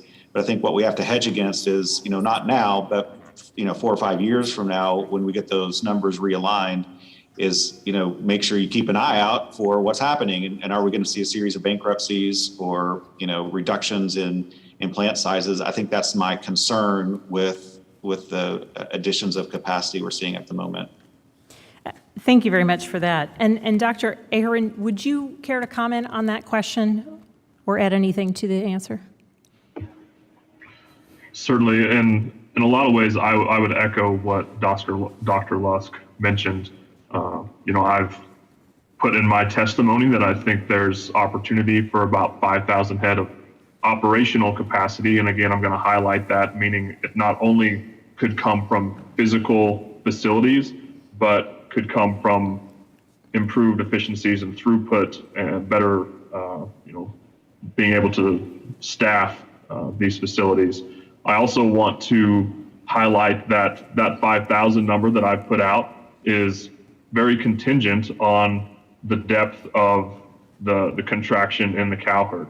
And, the deeper this contraction goes, the smaller that number of profitable expansion is going to get. And so, again, I'll reiterate something I've said all along. I think it's more important to invest in research and education and understanding the business environment than it is specifically in facilities themselves. Okay, thank you very much for that feedback and for your answer. My time is expired, and I will now recognize the gentlewoman from Connecticut for 5 minutes. Thank you so much, Madam Chair. Connecticut is home to 10 meat processing facilities. All are small to medium sized, mostly family-run facilities. Additionally, we are home to 48 beef cattle producers, according to the State Department of Agriculture. When talking about beef supply chains and processing, Facilities like these are often left out of the conversation. While Congress has appropriated millions to the Coronavirus Food Assistance Program to help producers, including beef cattle producers, only 8.1% of Connecticut farmers were eligible. This is a negligible amount, even when compared to other small northeastern states. These farms and processing facilities also were affected by the adverse conditions of the past year. Our producers also had to adapt to the sudden lack of demand from commercial, institutional, and restaurant purchasing. They also had to address the labor concerns caused by COVID, and they also had to adapt to the dropping demand in exported U.S. meat. So my questions will focus on those small to medium-sized plants that I just mentioned. Dr. Jacobs, during the pandemic, we saw an increase in consumer demand for beef directly from the producer or small local butchers. Are there signs that this opportunity will remain as Americans return to a more normal economic activities? And what technical assistance, workforce development, and other capacity building is required of small to medium-sized producers to ensure they can meet food safety standards, consumer performances, and stay competitive? Thank you for that question. I think, first of all, I think support for that system needs to recognize that type of small and medium scale processing allows producers to be closer to consumers. And although I don't have the data and can't comment on that, your question about whether or not we've seen consumers return to their pre-pandemic purchasing, the food away from home versus food at home and where they're getting their beef. My suspicion is that we are going to have many consumers will remain purchasing their animal products directly from farmers or small processors. I think part of that will stick. How much of it, I can't comment on that, and I'd be happy to look into that further to see what has remained. But you mentioned what other ways can we support this, and I want to comment too about and introduce this idea of the USDA's efforts to provide funding and capacity. I think what's important here is to do the things that you mentioned, which is instead of necessarily offsetting capacity costs, work on the things that are also cost to the input in beef processing, such as labor development challenges. Also, challenges related to meeting regulations and the differential impacts that may have on small producers and small processors relative to the very large ones. Loan guarantees could be an important part of this overall package. So I think, what I would encourage is to look at the more indirect investments that can benefit our producers, our livestock producers and their processors. I'm glad to hear that there are small local processors that are doing well, and I hope that they continue to. And I might encourage those that are family owned to consider thinking about a model in which they coordinate, in which they consolidate. And maybe there's an opportunity there for joint processing capacity, shared capacity that allows them to scale up. Thank you. You mentioned it briefly, but can you just touch upon what are the benefits of having more local and regional processing options where they're right next to their consumers? The benefits are options for consumers. The benefits are flexibility. When you have challenges in larger scale processing, even though as I understand it, our small and medium scale, we don't have enough of those to pick up slack when we have major disruptions at some of our largest processors. That local scale is important to the continuity of our food supply chain locally. It's important to the local rural economies where those farmers are living and the processors are, and they're paying wages and they're paying taxes. And so I think the benefits go well beyond what we see as profitability, quote unquote, profitability margins at those levels. And that's one of the features I love about the cooperative model is that many of those benefits stay local, and those benefits aren't just confined to profitability-based benefits. Well, my time is almost up, so I won't have time for another question, but I agree wholeheartedly with everything you just said. And I know at least in Connecticut 5, if you go to any restaurant, you go out to dinner, you know that beef is from Connecticut when it is, because it's fresh and people immediately identify the name of the producer that it can be attributed to. Thank you so much. Madam Chair, I yield back. Thank you. The chair now recognizes the gentleman from Iowa for 5 minutes. Thank you, Mr. Chairman Costa and Ranking Member Johnson. The consolidation of the cattle industry is one of the most critical issues in my district. I hear about this all the time, probably the most important issue in my district at this point. Cattle producers in my district are angry, and they're worried that they are getting a raw deal. They see everyone in the supply chain making large profits while they're losing from $100 to $150 a head. My in-laws, my friends, my constituents are seeing their livelihood end because of this. The processing of cattle is mostly operated by 4 packers, and they control approximately 80% of the market. This market share lets them control the price through contracts, manage the amount being slaughtered through line speeds, and decide when livestock is needed for their own profitable benefits. The system is set up where the packers will very rarely ever see a loss, creating a massive guaranteed profit while rural farmers are on the hook to lose lots and actually their livelihood. Congress needs to engage in this and focus on transparency and competition and processing capacity. The cash market for live cattle has been declining over the last decade. At the same time, we see higher grocery prices and even higher demand. Diminished cash market participation contributes to USDA being unable to publish LMR reports, furthering the market's lack of transparency. So this is my question. My question is for Mr. Lusk. In 2005, 52% of the cattle were purchased on the cash market. In 2020, that has gone down to 23%. The reverse was true as well. In 2005, 33% of the cattle were purchased through formula contracts, yet in 2020, 62% are on formula contract. Knowing that the cash market price is primarily used on the basis for formula pricing, how has the decrease in cash negotiated trade impacted the market and price discovery? Yeah, I think it's important to, again, distinguish between when you're talking about price discovery, about price levels and then sort of market fundamentals. And I think the concern with the smaller share of cattle being sold in the cash market is whether you're getting sufficient price discovery. But even if 100% of cattle were being sold in a cash market, it doesn't mean prices would have been any higher than what we recently observed. So I think, I think in regards to LMR, there are things that could be done to increase the amount of information that's being conveyed through there, thinking about confidentiality rules, about some of the additional details that could be provided about formula contracts, those sorts of things to provide even more price transparency. I think even doing that, there's not necessarily any guarantee that's going to improve the price level, which is, I think a separate issue. Well, I'm glad you said that, smaller farms, you probably don't realize this, but there are 700,000 farms in the country. 90% of them are family owned. My in-laws are one of them, own 1,000, 2,000 head of cattle. My friends own, 2,000, 3,000 head of cattle, and they're considered small farms. The problem is when you have large operations having 30 or 40,000 head, it shuts out people like my in-laws and my friends and my family, all right, because they're going through a cash basis and not formula contracting. That's why people get a little grumpy. So my other question is, many proposals before Congress aim to increase price transparency in the cattle market.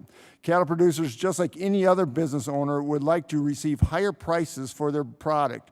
What is your assessment on requiring certain levels of negotiated transaction to improve producers' bottom line, Mr. Lusk? Sure. To be honest, I don't necessarily anticipate that policy as improving overall price levels. I think there could be some benefits in some of those policies improving, price discovery, but I don't necessarily think we could expect those policies to improve the price that cattle producers are getting paid today. Well, thanks for your comments. And this is a great concern because we're going to lose thousands and thousands of family farms that are doing this, that are getting bullied out, pushed out by packers and formulated contracts. With that, I yield back. Thank you. Thank you. The chair now recognizes Mr. Mann of Kansas for 5 minutes. Thank you, Chairwoman. Thank you, Chairman Costa and Ranking Member Johnson, for having this important hearing today. This is crucial to the ag industry as we know it. I'm glad that we're doing this subcommittee hearing. Frankly, I'd like to see this be a full committee hearing because I'm hard-pressed to think of any issue facing agriculture in America today that's more important than what we're seeing in the cattle markets and the importance of the beef industry specifically to American agriculture. It's also very important in my district. I represent the Big First, the largest beef-producing district in the country. Our family's farmed and fed cattle for 120 years. I grew up in a small feed yard, preconditioning and doctoring sick calves. So this is near and dear to my heart personally as well. I'm also a proud K-Stater, and I'm really glad to see a lot of K-Staters here as well. And a lot of concerns about what we've seen over the last 20 months. My first question would really be to both Dr. Jacobs and Dr. Lusk. Congress and the USDA have allocated hundreds of millions in funding towards additional slaughter capacity to help small and medium meat and poultry processors over the last couple of years. Obviously, an announcement more recently as well. There's currently a shortage of shackle space, but as many of you have mentioned, that the cattle industry, like any business, is still subject to the basic economics of supply and demand. So my question really is this: how do we ensure that taxpayer dollars create the maximum shackle space possible? In other words, how do we spend these dollars the most efficiently to move the needle, so to speak? And Dr. Lusk and Jacobs, if you're Dr. Jacobs first, and then maybe Dr. Lusk, if you'd weigh in on that, I'd appreciate it. Yeah, thank you. These investments, I think what I would say is that I think these investments should perhaps think about focusing more on the indirect investments. So direct investment in shackle space, unless we know, for example, that gets these processors, these small and medium, to a point where they can be profitable on their own without the support and without the subsidization, I would question that. And that's why I think a study is needed to understand what are the minimum capacity requirements to get these processors, get small and medium scale. In other words, what is medium scale? What gets them to a minimum efficient scale where they can be profitable apart from subsidization? I do support the indirect investments in things like workforce development, ensuring we have the right policies in place, making sure that the playing field is leveled in terms of regulatory burden and regulatory requirements. But short of that, investments in shackle space are one time. It's a one-time shot in the arm. And I would want to make sure that could be sustainable beyond any investment period. Great. Thank you. Anything to add to that or any different perspective, Dr. Lusk? Yeah, well, first, I appreciate the question to think about using taxpayer dollars wisely and efficiently. And I would agree with Dr. Jacobs. And the things that really come to mind is what do you do to increase the size of the pie to improve that overall demand? So some of it is market access issues. Increase that size of the pie by having access to more consumers in different parts of the world, or to improve quality and improve what consumers are willing to pay. That has a longer run benefit for the entire supply chain. And the other aspect too, I think, is innovation, productivity, improving innovation. Some of that we've talked about, the labor issues. That's a way to improve capacity. Effective capacity is maybe some automation there, but also just efficiency. I think there's, again, beef cattle is in competition with a variety of other foodstuffs, and we're in competition with producers all across the world for a place on consumers' dinner plates. And so we have to continue to find ways to be more efficient and make responsible use of our natural resources. Yep, well, I agree. My last question would be for Dr. Ahern. Your testimony suggested that there is an exceptionally high likelihood that cow-calf producers would receive a lower price for their cattle if government mandates if the government would mandate certain required percentages of negotiated cash sales. Could you explain that more, and why do you believe that to be the case? Certainly. So I think the first step is understanding the benefits that AMAs bring to the marketplace. As I've mentioned both in the testimony and in the earlier question, AMAs allow packers and cattle feeders to both reduce their supply chain risks, better manage inventory, better utilize their cattle feeding and cattle processing capacity, and reduce their marketing and procurement costs. Both of those sectors of the beef industry are margin operators. So the price that they're willing to pay for the upstream input into their production system is very much determined by what their operating costs are.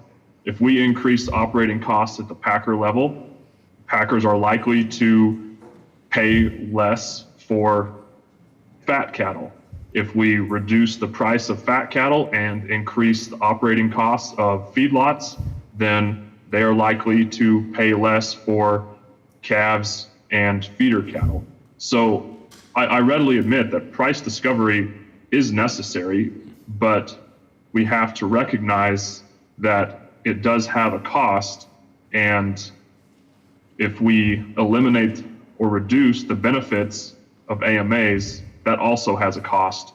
And with cow-calf producers being primary producers and not margin operators, they have no one else to pass on the burden of that cost.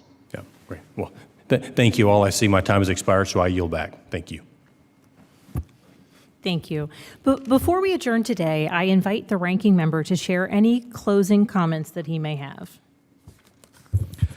Well, I think this has been remarkable, and I just want to focus on three things quickly. First off, there are hopeful signs in this market.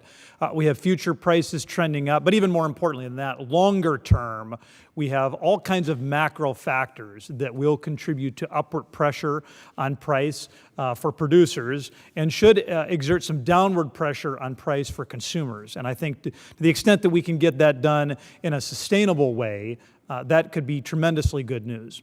Second thing I want to point out is the reason that this hearing has been so remarkable, and the acting chair and I were just talking about this. There's been a tremendous amount of bipartisanship. There is a legitimate search for policy solutions rather than just the two sides throwing bumper sticker slogans at one another. There has been a real passion. So many of these members have real life experience with these issues. And then finally, there's also real knowledge. I mean, Congress works best when members wade into areas that they understand and that they have taken the time to fully comprehend. And so I would just close, Madam Chair, by saying this.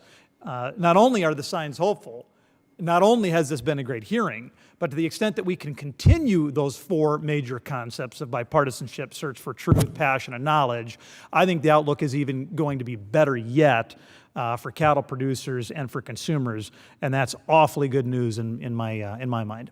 Thank you, and I yield back. Thank you very much, Mr. Johnson.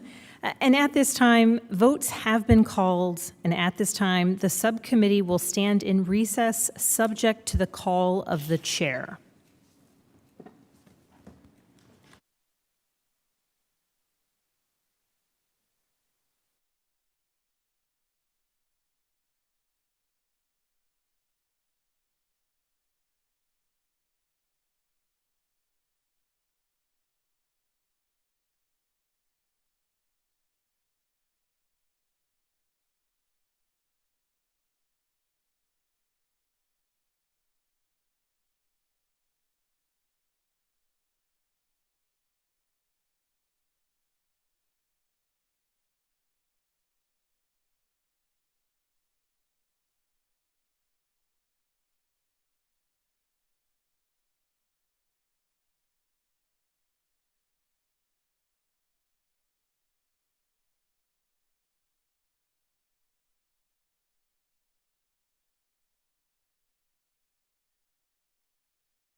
Well, clearly, the talented group of members of this subcommittee have done well without me, and I thank them. Are there any further questions? Okay, shoot, I had one more question I wanted to ask. Actually, I think I see the witness I wanted to ask this to. Dr. Jacobs, are you there? I am. Question, and I was going over this with my colleague here from North Dakota. The landscape for over 100 years in American agriculture has seen the success in co-ops in a whole host of regions in different areas. But it doesn't seem to me that co-ops have really established themselves within the beef industry, the cattle industry. And I'm wondering if you have any thoughts about that based upon your own experience and research with co-ops, why that has not been the case and whether you think that's consistent or not. That's a great question. That is something that I've spoken with colleagues about. And you're right. If you look across many of the sectors within ag, dairy, fruit, nuts, the list goes on, juices, we do see farmer-owned cooperatives playing major parts in those landscapes, grain marketing included. And Throughout we do have California. a couple examples like Country National Beef, Grassroots Farmers Co-op, and Buckeye Valley. These aren't large-scale cooperatives. And the question you ask is a good one, like why don't we see producer ownership along the supply chain, further along the supply chain in a major way in beef? And I think the answer comes down to the enormous capital investment it requires. That's what I come back to. And over time, the landscape has changed such that, and there's been concentration such that producers who try to form now are really starting a foot race much later in the game. And so that is the only explanation I would have for that. I'm sure there are other reasons, but I think they, that concentration happened early and for factors that I'm not prepared to talk about or an expert to talk about. But I think it has a lot to do with the enormous capital that's required in this industry. Well, thank you. All of our time's expired, and I think we've had an excellent panel of witnesses this morning, and we thank you for your time and your effort.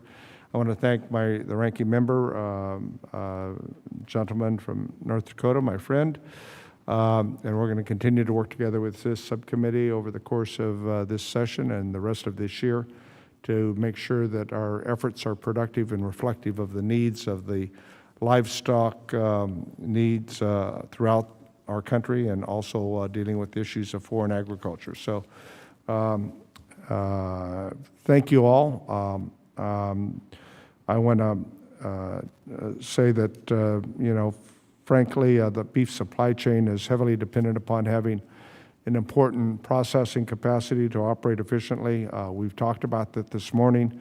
Innovative ways to protect and adapt the supply chain to new realities. We've talked about that.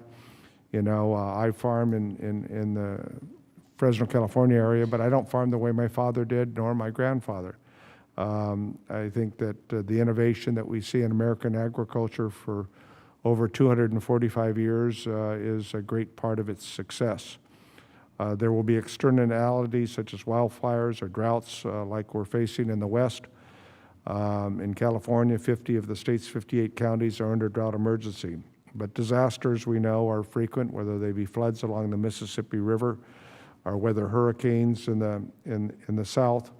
And clearly, with climate change, these factors, these weather factors, I think are more constant, and we have to look at how we provide a resilient supply chain and sufficient processing capacity to factor in. So there's a lot of things we got to do. We got to consider.